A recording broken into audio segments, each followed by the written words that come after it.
मित्रों नमस्कार। मित्रों, आज के इस एपिसोड में हम लोग बात करते हैं विवाह मुहूर्त कैसे निकाला जाता है। मित्रों, जब कोई व्यक्ति आपके पास किसी वर और कन्या का विवाह मुहूर्त निकलवाने के लिए आता है, तब आप विवाह मुहूर्त निकालने के लिए पंचांग को देखते हैं और पंचांग में कई सारे विवाह मुहूर्त दिए गए होते हैं। अब ये जरूरी नहीं है कि हर विवाह मुहूर्त बताए गए वर और कन्या के विवाह के लिए उपयुक्त हो। तो कौन सी तिथि वर और कन्या के विवाह के लिए उपयुक्त रहेगी, इसको जानने के लिए हम तीन ग्रह सूर्य, चंद्रमा और गुरु के बल को और विवाह के लिए अनुकूलता को देखते हैं। जिसमें सूर्य और चंद्रमा के बल को हम वर के लिए देखते हैं और गुरु और चंद्रमा के बल को हम कन्या के लिए देखते हैं। और इस प्रक्रिया को हम लोग त्रिबल शुद्धि का विचार करना कहते हैं। आइए अब हम लोग देखते हैं कि त्रिबल शुद्धि का विचार कैसे किया जाता है। इसमें सबसे पहले हम लोग देखते हैं कि वर के लिए सूर्य का बल कैसे देखा जाता है। विवाह मुहूर्त के लिए जो तिथि विचारणीय है, उस दिन सूर्य अगर वर की जन्म राशि से तीसरे भाव में या छठे भाव में या 10वें भाव में या 11वें भाव में गोचर कर रहा हो, तो यह विवाह के लिए अत्यंत शुभ है और उस दिन वर का विवाह किया जा सकता है। विवाह मुहूर्त वाले दिन सूर्य अगर वर की जन्म राशि से चौथे भाव या 8वें भाव या 12वें भाव में गोचर कर रहा हो, तो यह विवाह के लिए अशुभ है और उस दिन वर का विवाह नहीं किया जा सकता। विवाह मुहूर्त वाले दिन सूर्य अगर वर की जन्म राशि से पहले भाव में या दूसरे भाव में या 5वें भाव में या 7वें भाव में या 9वें भाव में गोचर कर रहा हो, तो सूर्य की पूजा और दान करवाकर वर का विवाह किया जा सकता है। इसमें एक अपवाद है। विवाह मुहूर्त वाले दिन सूर्य अगर वर की जन्म राशि से चौथे भाव में या 8वें भाव में या 12वें भाव में अपनी स्वराशि या उच्च राशि में गोचर कर रहा हो, तो दोष का निवारण हो जाएगा और उस दिन वर का विवाह किया जा सकता है। आइए अब हम लोग कन्या के लिए गुरु का बल को देखते हैं, कैसे कन्या के लिए गुरु का बल देखा जाता है। विवाह मुहूर्त के लिए जो तिथि विचारणीय है, उस दिन गुरु अगर कन्या की जन्म राशि से दूसरे भाव में या 5वें भाव में या 7वें भाव में या 9वें भाव में या 11वें भाव में गोचर कर रहा हो, तो यह विवाह के लिए अत्यंत शुभ है और उस दिन कन्या का विवाह किया जा सकता है। विवाह मुहूर्त वाले दिन गुरु अगर कन्या की जन्म राशि से चौथे भाव या 8वें भाव या 12वें भाव में गोचर कर रहा हो, तो यह विवाह के लिए अशुभ है और उस दिन कन्या का विवाह नहीं किया जा सकता। विवाह मुहूर्त वाले दिन गुरु अगर कन्या की जन्म राशि से तीसरे भाव में या छठे भाव में या 9वें भाव में या 10वें भाव में गोचर कर रहा हो, तो गुरु की पूजा और दान करवाकर कन्या का विवाह किया जा सकता है। इसमें एक अपवाद है। विवाह मुहूर्त वाले दिन गुरु अगर कन्या की जन्म राशि से चौथे भाव में या 8वें भाव में या 12वें भाव में अपनी स्वराशि या उच्च राशि में गोचर कर रहा हो, तो दोष का निवारण हो जाएगा और उस दिन कन्या का विवाह किया जा सकता है। विवाह मुहूर्त के लिए चंद्रमा के बल और अनुकूलता को वर और कन्या दोनों के लिए देखा जाता है। इसके अंतर्गत विवाह मुहूर्त के लिए जो तिथि विचारणीय है, उस दिन चंद्रमा अगर वर और कन्या की जन्म राशि से तीसरे भाव में या छठवें भाव में या 7वें भाव में या 10वें भाव में या 11वें भाव में गोचर कर रहा हो, तो यह विवाह के लिए अत्यंत शुभ है और उस दिन वर और कन्या का विवाह किया जा सकता है। विवाह मुहूर्त वाले दिन चंद्रमा अगर वर और कन्या की जन्म राशि से या दोनों में से किसी एक की जन्म राशि से चौथे भाव में या 8वें भाव में या 12वें भाव में गोचर कर रहा हो, तो यह विवाह के लिए अशुभ है और उस दिन वर और कन्या का विवाह नहीं किया जा सकता। विवाह मुहूर्त वाले दिन चंद्रमा अगर वर और कन्या दोनों की जन्म राशि से या दोनों में से किसी एक की जन्म राशि से पहले भाव में या दूसरे भाव में या 5वें भाव में या 9वें भाव में गोचर कर रहा हो, तो वर और कन्या जिसकी भी कुंडली में दोष हो, उसके लिए चंद्रमा की पूजा और दान करवाकर वर और कन्या का विवाह किया जा सकता है। इसमें एक अपवाद है। विवाह मुहूर्त वाले दिन चंद्रमा अगर वर और कन्या की जन्म राशि से चौथे भाव में या आठवें भाव में या 12वें भाव में अपनी स्वराशि या उच्च राशि में गोचर कर रहा हो तो दोष का निवारण हो जाएगा और उस दिन वर और कन्या का विवाह किया जा सकता है। मित्रों, जब किसी वर और कन्या के विवाह मुहूर्त को निकाला जाता है तब हम लोग पंचांग में लग्नादि दोष रेखाओं का भी ख्याल रखते हैं और प्रयास ये रहता है कि उस विवाह मुहूर्त का चयन किया जाए जिसमें अधिकतम रेखाएं हों। अधिकतम 10 रेखाएं होती हैं। जितनी ज़्यादा अधिक रेखाएं होंगी वो इस बात का प्रमाण होंगी, संकेत होंगी कि वो विवाह तिथि वर और कन्या के विवाह के लिए उत्तम और श्रेष्ठ रहेगी। साथ ही साथ जब हम विवाह मुहूर्त निकालते हैं तो त्रिबल शुद्धि के अंतर्गत बताए गए जो नियम हैं उसका ख्याल रखते हैं, जिसके अंतर्गत सूर्य और चंद्रमा के बल को हम लोग वर के लिए देखते हैं और गुरु और चंद्रमा के बल को हम लोग कन्या के लिए देखते हैं। आइए अब कुछ उदाहरण के माध्यम से हम लोग देखते हैं कि त्रिबल शुद्धि का नियम कैसे लगाया जाता है और कैसे किसी तिथि को वर और कन्या के विवाह के लिए चयन किया जाता है। आइए इसमें सबसे पहला उदाहरण हम लोग देखते हैं। एक चीज़ यहाँ पे ध्यान रखिएगा, जब हम लोग किसी वर और कन्या के लिए विवाह मुहूर्त को निकालते हैं तो जो सबसे पहला स्टेप है वो ये होना चाहिए कि हमें वर और कन्या का जन्म राशि हमें पता होनी चाहिए, तब जाकर के हम लोग त्रिबल शुद्धि का नियम लगा पाएंगे। मित्रों, आप सामने जो ये पंचांग देख रहे हैं इसमें कई सारे विवाह मुहूर्त दिए गए होते हैं और हर विवाह मुहूर्त के साथ साथ उस तिथि पर यह भी बताया गया होता है कि उस तिथि पर चंद्रमा किस राशि में गोचर कर रहा है, उस तिथि पर सूर्य किस राशि में गोचर कर रहा है और गुरु उस तिथि पर किस राशि में गोचर कर रहा है। ये हर विवाह मुहूर्त के साथ बताया गया होता है। आइए हम लोग एक उदाहरण की ओर चर्चा करते हैं जिसमें लड़के का नाम कुंवर है और उसकी राशि है मिथुन। लड़की का नाम रूबी है और उसकी राशि है तुला।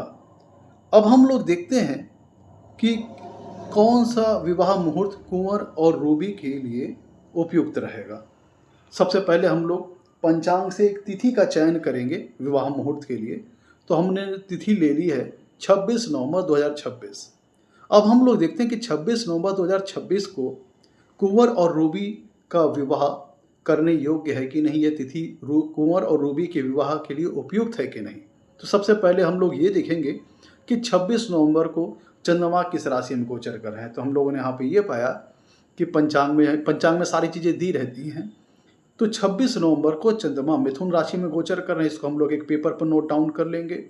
26 नवंबर को सूर्य वृश्चिक राशि में गोचर कर रहे हैं, इसको हम लोग एक पेपर पर नोट डाउन कर लेंगे। गुरु 26 नवंबर को सिंह राशि में गोचर कर रहे हैं, इसको हम लोग एक पेपर पे नोट डाउन कर लेंगे। और यहाँ पे चाहे तो आप राशि कुंडली बना करके इसको देख सकते हैं। यहाँ पे एक तरीका मैंने और दिया हुआ है कि जो कुंवर और रूबी की जो जन्म राशि है उसे सबसे पहले हम सबसे ऊपर लिख लेंगे, जैसा कि आप उदाहरण में देख रहे हैं। कुंवर के लिए जैसे देखिए कुंवर की जन्म राशि मिथुन है तो उसको हमने सबसे ऊपर लिख लिया है और उसकी बाद की जो राशियां हैं कर्क, सिंह, कन्या, तुला, एक एक करके हम नीचे हमने लिख दिया। यही चीज़ हमने रूबी के साथ की है। जो रूबी की जो जन्म राशि है तुला, उसको सबसे ऊपर लिख दिया है और उसकी बाद की जो राशियां हैं वृश्चिक, धनु, मकर, एक क्रम में हम एक के बाद एक नीचे लिखते चले गए। अब इसको यहाँ से हम लोग देखते हैं। सबसे पहले हम लोग कुंवर के लिए चंद्रमा के बल को देखते हैं। तो 26 नवंबर को चंद्रमा मिथुन राशि में थे और कुंवर की जो जन्म राशि है वो मिथुन। तो हम लोग अब त्रिबल शुद्धि का जो नियम है उसके हिसाब से देख लेते हैं कि विवाह मुहूर्त वाले दिन चंद्रमा जो है वह कुंवर की जन्म राशि से पहले ही भाव में गोचर कर रहा है। अब आइए हम लोग जो त्रिबल शुद्धि का जो हम लोगों ने जो वहाँ पे नियम देखा है उसके अंतर्गत देख लें कि 26 नवंबर को चंद्रमा का जो बल है वो कुंवर के लिए सही है कि नहीं। तो चूंकि चंद्रमा यहाँ पहले भाव में गोचर कर रहे हैं, चल के इसको हम लोग इस सूत्र में देख लेते हैं। तो अगर चंद्रमा पहले भाव में गोचर करे विवाह मुहूर्त वाले दिन वर की जन्म राशि से, तो ऐसी स्थिति में वर के लिए चंद्रमा की पूजा करवाकर, दान करवाकर उस दिन वर का विवाह किया जा सकता है। तो यहाँ इस स्थिति में हमने पाया कि 26/11 की जो स्थिति है इस दिन चंद्रमा का जो बल है कुंवर के लिए यह दर्शाता है कि हम कुंवर के लिए चंद्रमा की पूजा और दान करवाकर 26 नवंबर को कुंवर का विवाह किया जा सकता है। आइए हम लोग बढ़ते हैं अगले चरण की ओर कुंवर के लिए हम लोग सूर्य के बल को देखते हैं। सूर्य 26 नवंबर को वृश्चिक राशि में है और कुंवर की जन्म राशि है मिथुन। तो हम लोग मिथुन से लेकर के वृश्चिक तक गिन लेते हैं। 1 2 3 4, 1 2 3 4 5 6। तो आप यहाँ देखेंगे कि मिथुन राशि से जो जो सूर्य की जो स्थिति है वो 26 तारीख को ये स्पष्ट होता है कि कुंवर की जन्म राशि मिथुन से सूर्य जो है वह छठवें भाव में गोचर करेंगे। तो जो हम लोगों ने त्रिबल शुद्धि का जो नियम पढ़ा है उसके अंतर्गत चल के हम लोग सूर्य के बल का नियम को देख लेते हैं। तो यहाँ पे तो हमने पाया ये कि अगर विवाह मुहूर्त वाले दिन सूर्य जो है वर की जन्म राशि से छठवें भाव में गोचर करे तो ये विवाह के लिए अत्यंत शुभ है और उस दिन वर का विवाह किया जा सकता है।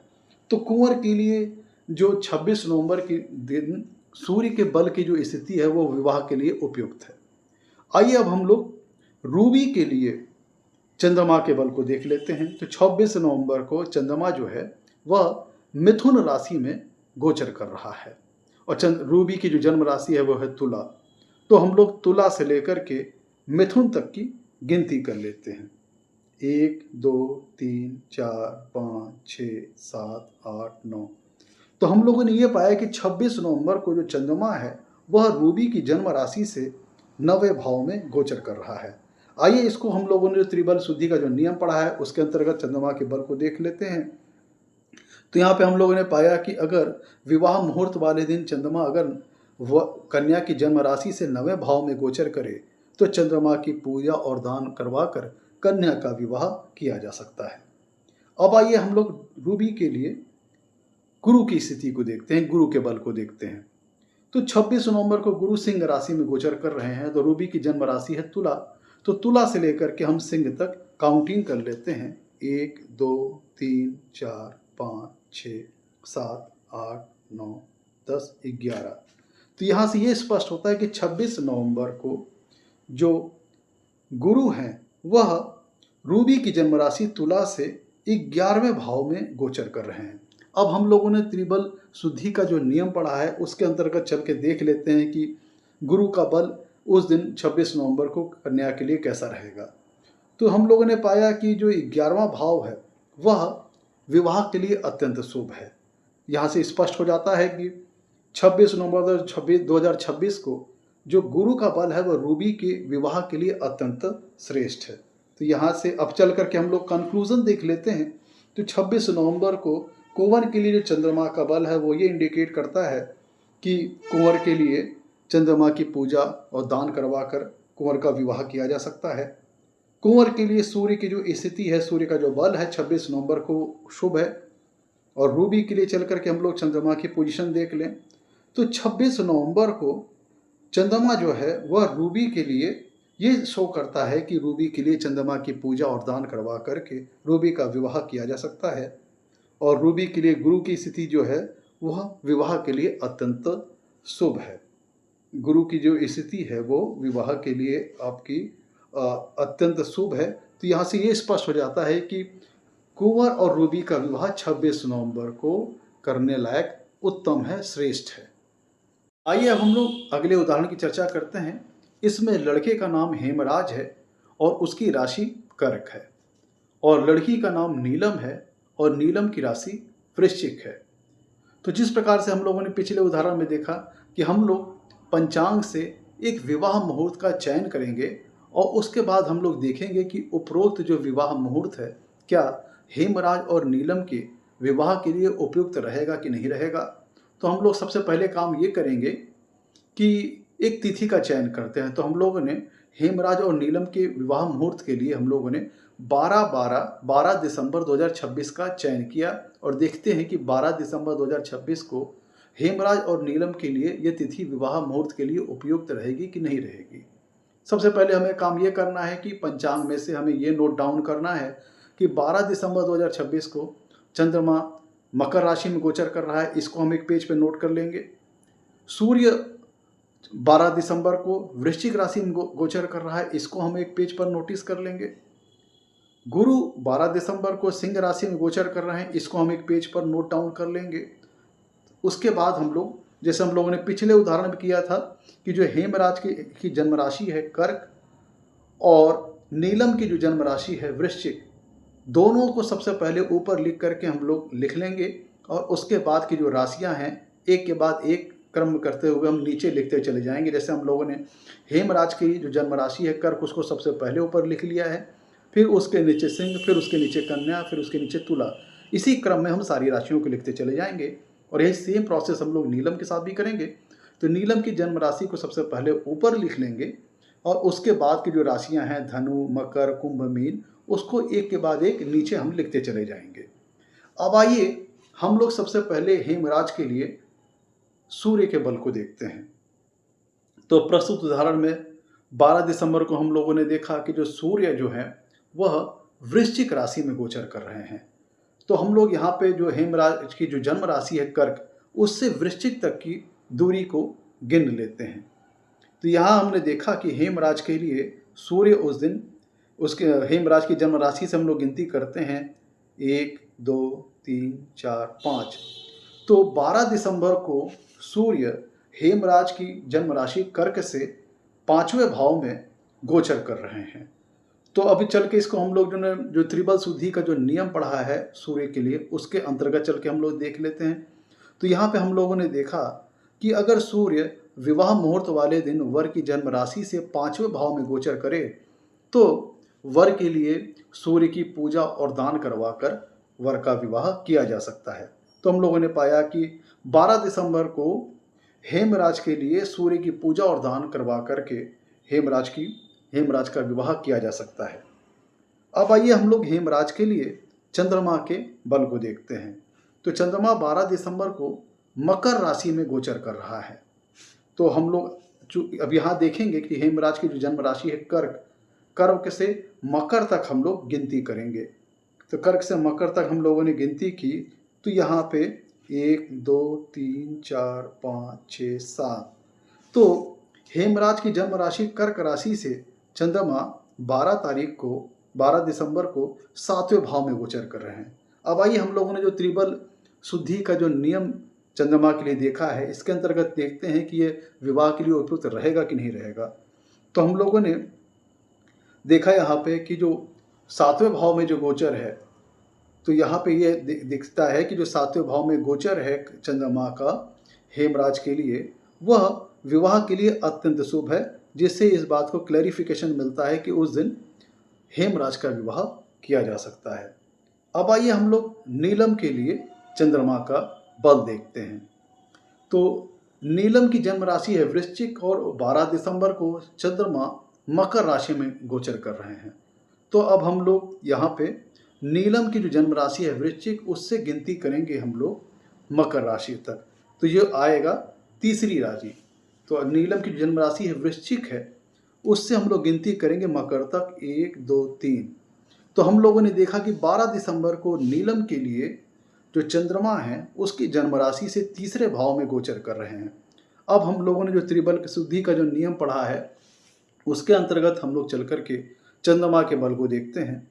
तो हम लोगों ने पाया कि जो तीसरा भाव है कि विवाह मुहूर्त वाले दिन चंद्रमा अगर कन्या की जन्म राशि से तीसरे भाव में गोचर करे तो इसे अत्यंत शुभ माना जाता है और उस दिन कन्या का विवाह किया जा सकता है। तो हम लोगों ने यहाँ पे ये क्लैरिफिकेशन मिलता है कि चंद्रमा के हिसाब से 12 दिसंबर को नीलम का विवाह किया जा सकता है हेमराज के साथ। अब चलिए हम लोग नीलम के लिए गुरु का बल देखते हैं। जब हम लोग नीलम के लिए गुरु का बल देखते हैं तो 12 दिसंबर को गुरु गोचर कर रहे हैं सिंह राशि में और नीलम की जन्म राशि है वृश्चिक।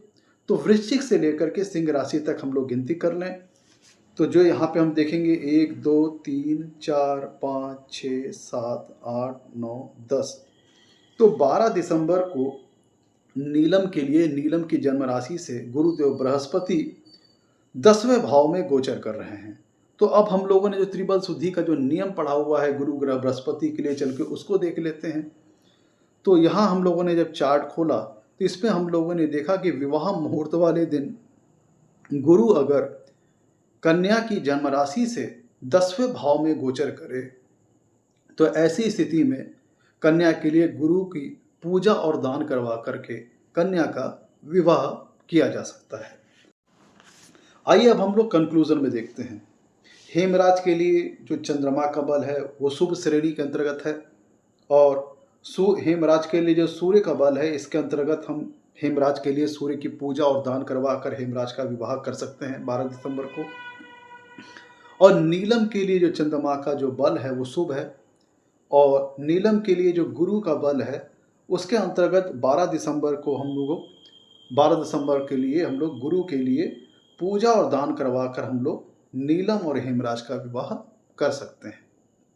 आइए हम लोग बढ़ते हैं अगले उदाहरण की ओर, जिसमें लड़के का नाम है मानवेंद्र और उसकी जन्म राशि है सिंह, और लड़की का नाम है लीलावती और उसकी जन्म राशि है मेष। आइए अब हम लोग देखते हैं पंचांग के, हम लोग एक तिथि का चयन करते हैं 7 जुलाई 2026। क्या इस तिथि पर मानवेंद्र और लीलावती का विवाह किया जा सकता है कि नहीं? ये तिथि मानवेंद्र और लीलावती के विवाह के लिए उपयुक्त है कि नहीं? चल करके हम लोग इसको देखते हैं।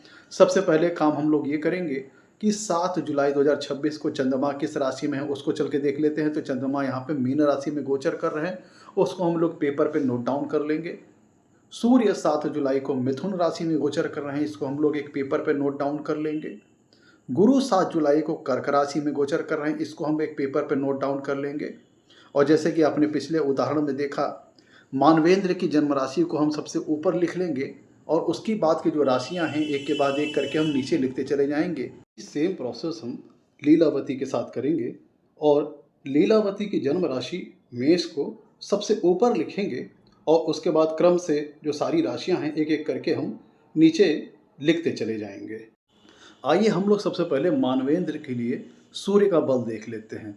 तो 7 जुलाई को जो सूर्य हैं वह मिथुन राशि में गोचर कर रहे हैं। तो अब हम लोग इसे मानवेंद्र की जन्म राशि से देख लेते हैं। मानवेंद्र की जन्म राशि है सिंह, तो हम लोग सिंह से लेकर के मिथुन राशि तक गिनती कर लेते हैं, जिससे हमें ये पता चल जाएगा कि 7 जुलाई को मानवेंद्र की जन्म राशि सिंह से किस भाव में सूर्य गोचर कर रहे हैं। तो चलिए यहाँ पे हम लोग मिथुन राशि तक काउंटिंग कर लेते हैं। 1 2 3 4 5 6 7 8 9 10 11।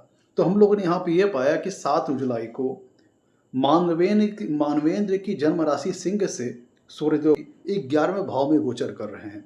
अब आइए त्रिबल शुद्धि का जो नियम हम लोगों ने पढ़ा हुआ है उसके हिसाब से हम लोग देखें क्या 7 जुलाई को मानवेंद्र के लिए सूर्य का जो बल है विवाह के लिए उपयुक्त है कि नहीं। तो हम लोग चलते हैं यहाँ पे जो सूत्र है उसमें से चेक कर लेते हैं।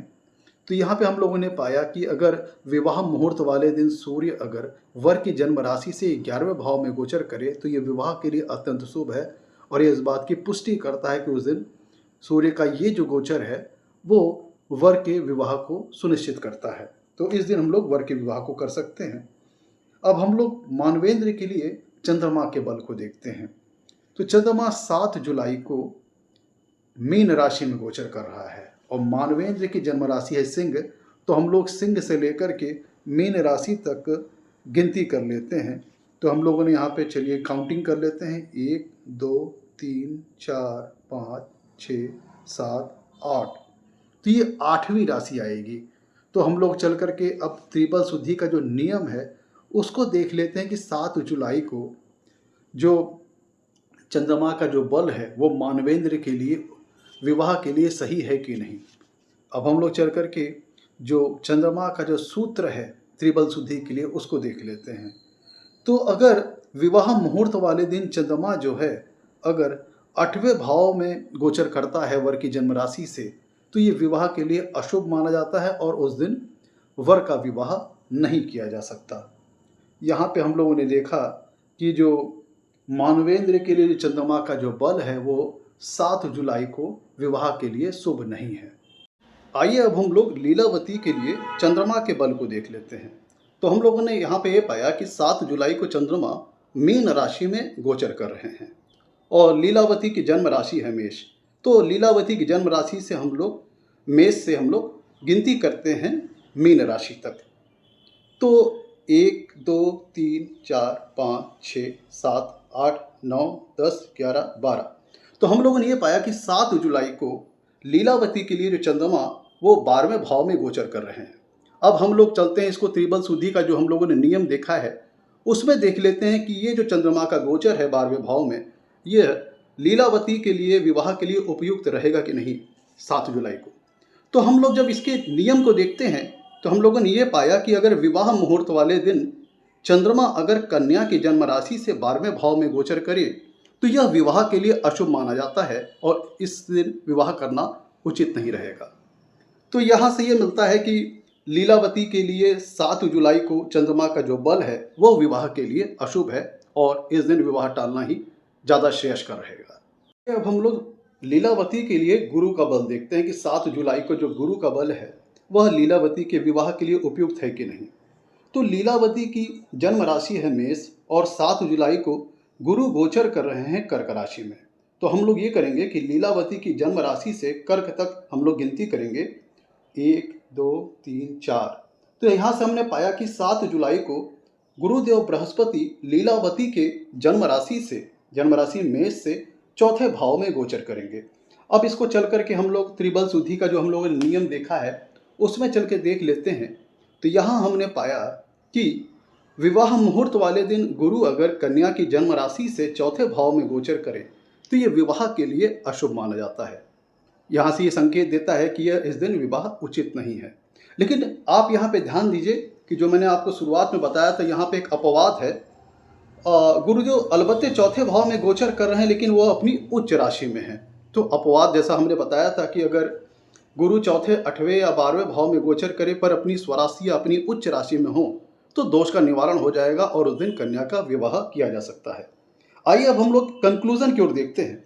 तो हम लोगों ने पाया कि जो मानवेंद्र है उनके लिए चंद्रमा का जो बल है वह विवाह के लिए अशुभ है। तो इसके अकॉर्डिंग 7 जुलाई को मानवेंद्र के लिए विवाह मुहूर्त उचित नहीं है। और 7 जुलाई को सूर्य का बल देखा तो वहाँ पे हम लोगों ने शुभ पाया। और ये चीज़ चल करके हम लोग लीलावती के लिए देखते हैं तो 7 जुलाई के दिन लीलावती के लिए जो चंद्रमा का जो बल है वह विवाह के लिए अशुभ मिला। और गुरु, हालांकि लीलावती के लिए 7 जुलाई का जो गुरु का बल है वो अशुभ है लेकिन अपवाद के चलते दोष का निवारण हो जा रहा है और गुरु के चलते ये विवाह में कोई बाधा नहीं आ रही है क्योंकि गुरु उस दिन अपनी उच्च राशि में गोचर कर रहे हैं। लेकिन चूंकि मानवेंद्र के लिए भी चंद्रमा का बल अशुभ है और लीलावती के लिए भी चंद्रमा का बल अशुभ है तो यहाँ से ये कंक्लूजन निकलता है कि 7 जुलाई को मानवेंद्र और लीलावती का विवाह नहीं किया जा सकता। ये जो विवाह मुहूर्त है वो 7 जुलाई का वो मानवेंद्र और लीलावती के लिए उपयुक्त और नहीं है। इसको टालना ही श्रेयस्कर रहेगा।